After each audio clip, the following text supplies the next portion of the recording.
بسم الله الرحمن الرحيم. طه ما أنزلنا عليك القرآن لتشقى إلا تذكرة لمن يخشى تنزيلا ممن خلق الأرض والسماوات العلى الرحمن على العرش استوى له ما في السماوات وما في الأرض وما بينهما وما تحت الثرى وإن تجهر بالقول فإنه يعلم السر وأخفى الله لا إله إلا هو له الأسماء الحسنى وهل أتاك حديث موسى إذ رأى نارا فقال لأهلهم كثوا إني آنست نارا لعلي آتيكم منها بقبس أو أجد على النار هدى فلما أتاها نودي يا موسى إني أنا ربك فاخلع نعليك إنك بالوادي المقدس طوى وأنا اخترتك فاستمع لما يوحى إنني أنا الله لا إله إلا أنا فاعبدني وأقم الصلاة لذكري إن الساعة آتية أكاد أخفيها لتجزى كل نفس بما تسعى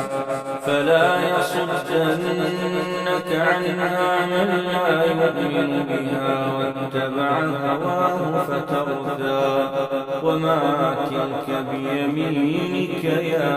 موسى قال هي عصاي أتوكأ عليها وأهش بها على غنمي ولي فيها مآرب أخرى قال ألقها يا موسى فألقاها فإذا هي حية تسعى قال خذها ولا تخف سنعيدها سيرتها الأولى واضمم يدك إلى جناحك تخرج بيضاء من غير سوء آية أخرى لنريك من آياتنا الكبرى اذهب إلى فرعون إنه طغى قال رب اشرح لي صدري ويسر لي أمري واحلل عقدة من لساني يفقه قولي واجعل لي وزيرا من أهلي هارون أخي اشدد به أزري وأشركه في أمري كي نسبحك كثيرا ونذكرك كثيرا إنك كنت بنا بصيرا قال قد أوتيت سؤلك يا موسى ولقد مننا عليك مرة أخرى إذ أوحينا إلى أمك ما يوحى أن اقذفيه في التابوت فاقذفيه في اليم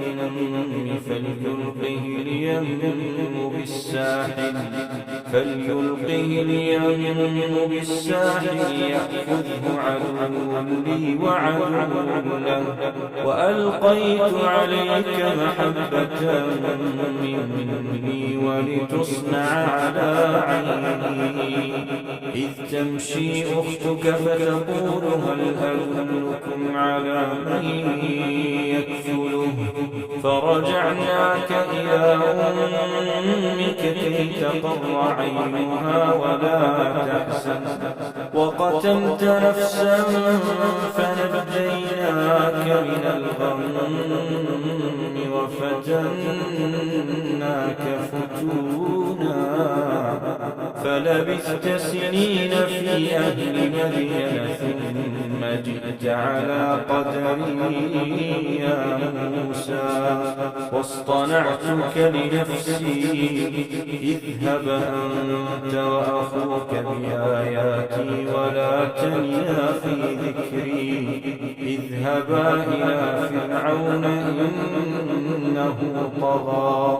فقولا له قولا لينا لعله يتذكر أو يخشى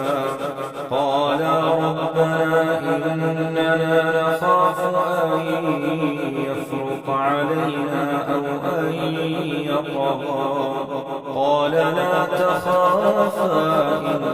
إنني معكما أسمع وأرى فأتياه فقولا إنا رسولا ربك فأرسل معنا بني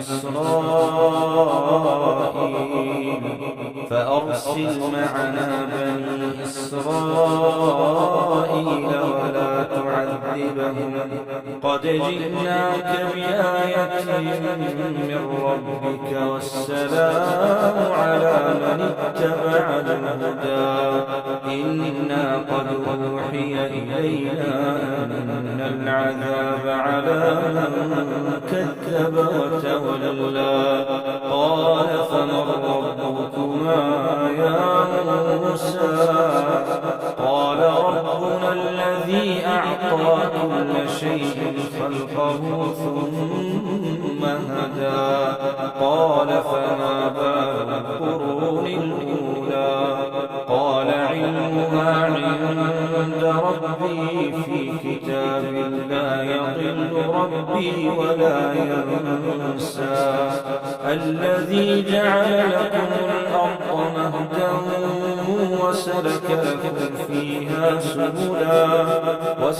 لكم فيها سبلا وأنزل من السماء ماء فأخرجنا به أزواجا من نبات شتى كلوا وارعوا أنعامكم إن في ذلك لآيات لأولي النهى منها خلقناكم وفيها نعيدكم ومنها نخرجكم تارة أخرى ولقد أريناه آياتنا كلها فكذب وأبى قال أجئتنا لتخرجنا من أرضنا بسحرك يا موسى فلنأتينك بسحر مثله فاجعل بيننا وبينك موعدا لا نخلفه نحن ولا أنت مكانا سوى قال موعدكم يوم الزينة وأن يحشر الناس ضحى فتولى فرعون فجمع كيده ثم أتى قال لهم موسى ويلكم لا تفتروا على الله كذبا فيسحتكم بعذاب وقد خاب من افترى فتنازعوا أمرهم بينهم وأسروا النجوى قالوا إن هذان لساحران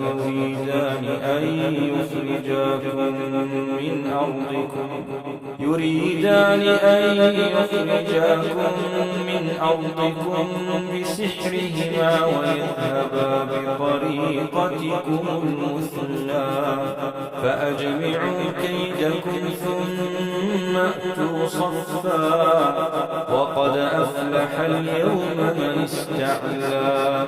قالوا يا موسى إما أن تلقي وإما أن نكون أول من ألقى قال بل ألقوا فإذا حبالهم وعصيهم يخيل إليه من سحرهم أنها تسعى فأوجس في نفسه خيفة موسى قلنا لا تخف إنك أنت الأعلى وألق ما في يمينك تلقف ما صنعوا إنما صنعوا كيد ساحر ولا يفلح الساحر حيث أتى فألقي السحرة سجدا قالوا آمنا برب هارون وموسى قال آمنتم له قبل أن آذن لكم إنه لكبيركم الذي علمكم السحر فلأقطعن أيديكم وأرجلكم من خلاف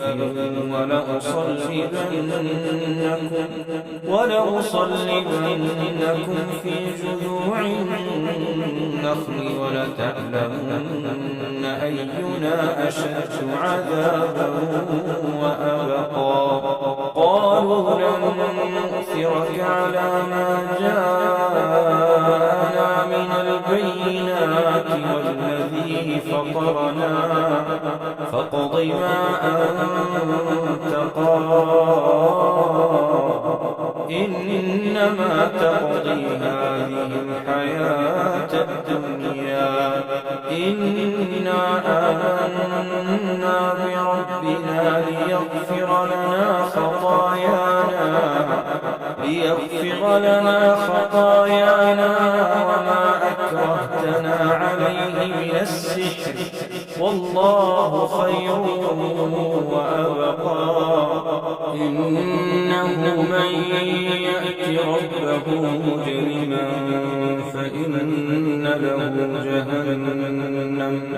فإن له جهنم لا يموت فيها ولا يحيا ومن يأته مؤمنا قد عمل الصالحات فأولئك لهم الدرجات العلى جنات عدن تجري من تحتها الأنهار خالدين فيها وذلك جزاء من تزكى ولقد أوحينا إلى موسى أن أسر بعبادي فاضرب لهم طريقا في البحر يبسا لا تخاف دركا ولا تخشى فأتبعهم فرعون بجنوده فغشيهم من اليم ما غشيهم وأضل فرعون قومه وما هدى يا بني إسرائيل قد أنجيناكم من عدوكم وواعدناكم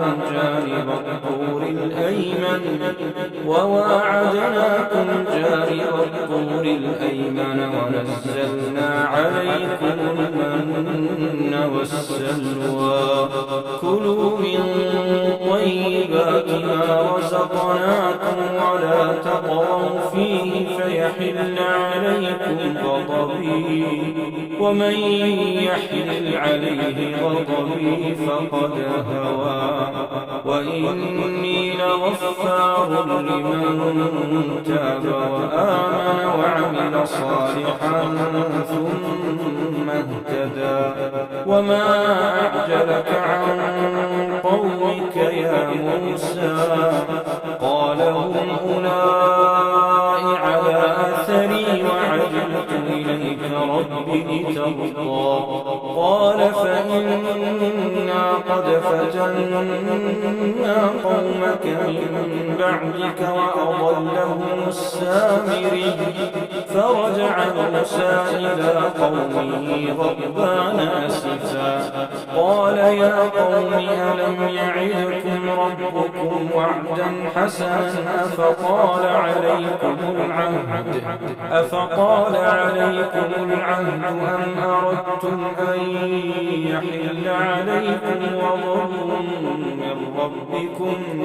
أم أردتم أن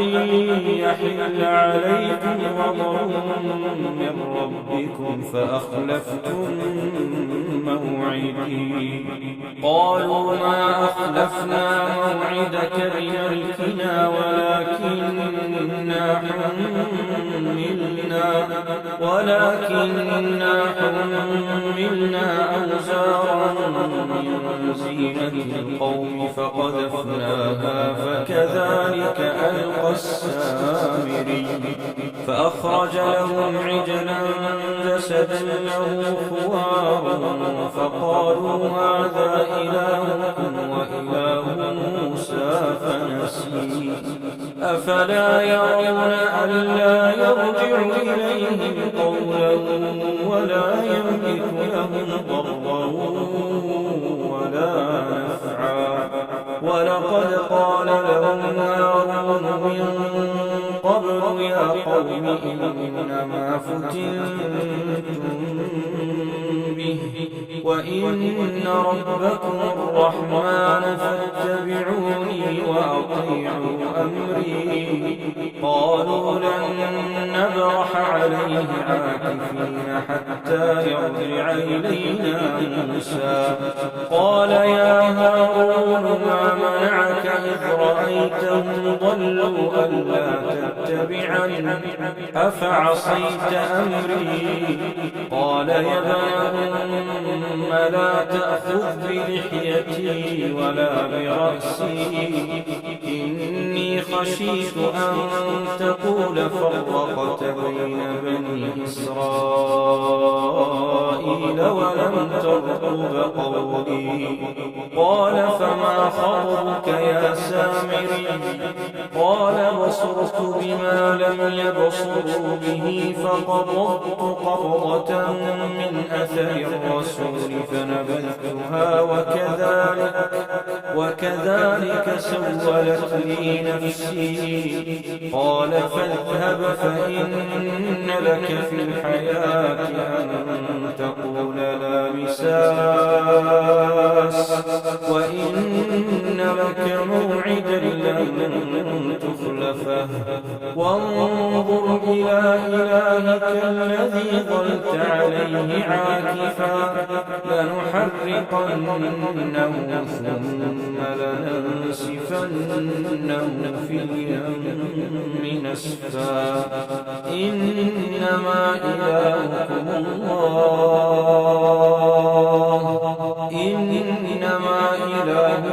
الله الذي لا إله إلا هو وسع كل شيء علما كذلك نقص عليك من أنباء ما قد سبق وقد آتيناك من لدنا ذكرا من أعرض عنه فإنه يحمل يوم القيامة وزرا خالدين فيه وساء لهم يوم القيامة حملا يوم ينفخ في الصور ونحشر المجرمين يومئذ زرقا يتخافتون بينهم إن لبثتم إلا عشرا نحن أعلم بما يقولون إذ يقول أمثلهم طريقة إن لبثتم إلا يوما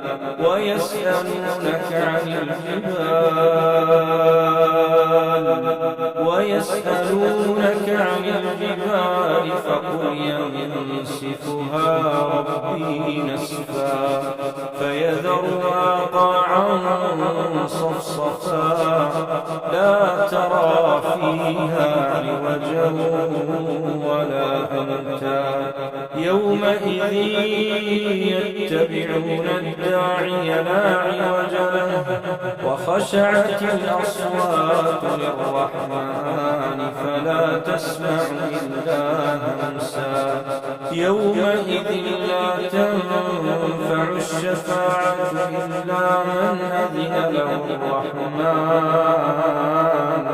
إلا من أذن له الرحمن ورضي له قولا يعلم ما بين أيديهم وما خلفهم ولا يحيطون به علما وعنت الوجوه للحي القيوم وقد خاب من حمل ظلما ومن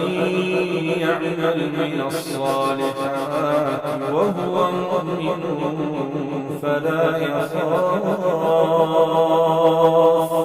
فلا يخاف ظلما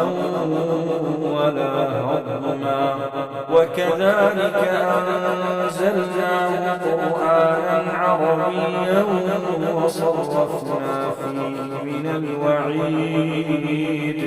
وصرفنا فيه من الوعيد لعلهم يتقون أو يحدث لهم ذكرا فتعالى الله الملك الحق ولا تعجل بالقرآن من قبل أن يقضى إليك وحيه وقل رب زدني علما ولقد عهدنا إلى آدم من قبل فنسي ولم نجد له عزما وإذ قلنا للملائكة اسجدوا لآدم فسجدوا إلا إبليس أبى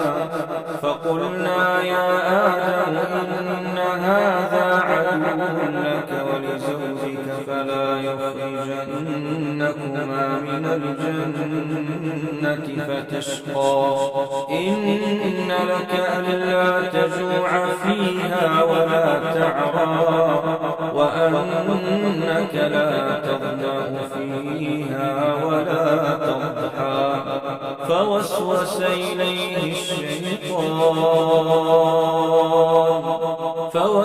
إليه الشيطان قال يا آدم هل أدلك على شجرة الخلد وملك لا يبلى فأكلا منها فبدت لهما سوآتهما وطفقا يخصفان عليهما من ورق الجنة وعصى آدم ربه فغوى ثم اجتباه ربه فتاب عليه وهدى قال اهبطا منها جميعا بعضكم لبعض عدو فإما يأتينكم مني هدى فمن اتبع هداي فلا يضل ولا يشقى ومن أعرض عن ذكري فإن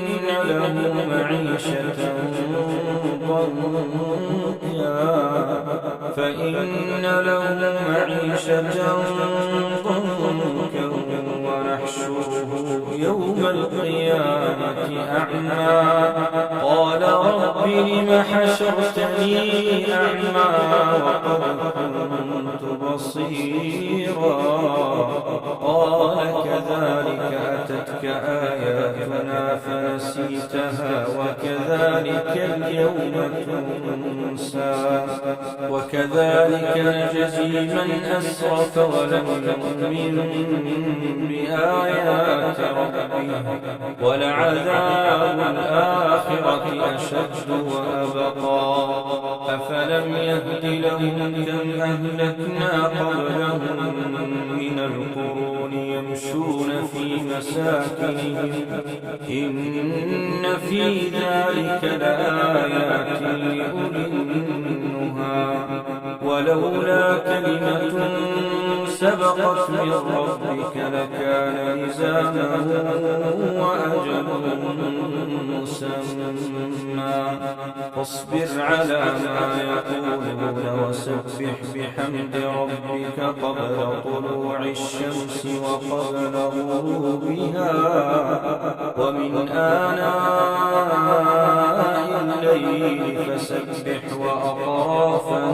النهار لعلك ترضى ولا تمدن عينيك إلى ما متعنا به أزواجا منهم زهرة الحياة الدنيا لنفتنهم فيه ورزق ربك خير وأبقى وأمر أهلك بالصلاة واصطبر عليها لا نسألك رزقا نحن نرزقك والعاقبة للتقوى وقالوا لولا يأتينا بآية من ربه أولم تأتهم بينة ما في الصحف الأولى ولو أننا أهلكناهم بعذاب من قبله لقالوا ربنا لولا أرسلت إلينا رسولا فنتبع آياتك من قبل أن نذل ونخزى قل كل متربص فتربصوا فستعلمون من أصحاب الصراط السوي ومن اهتدى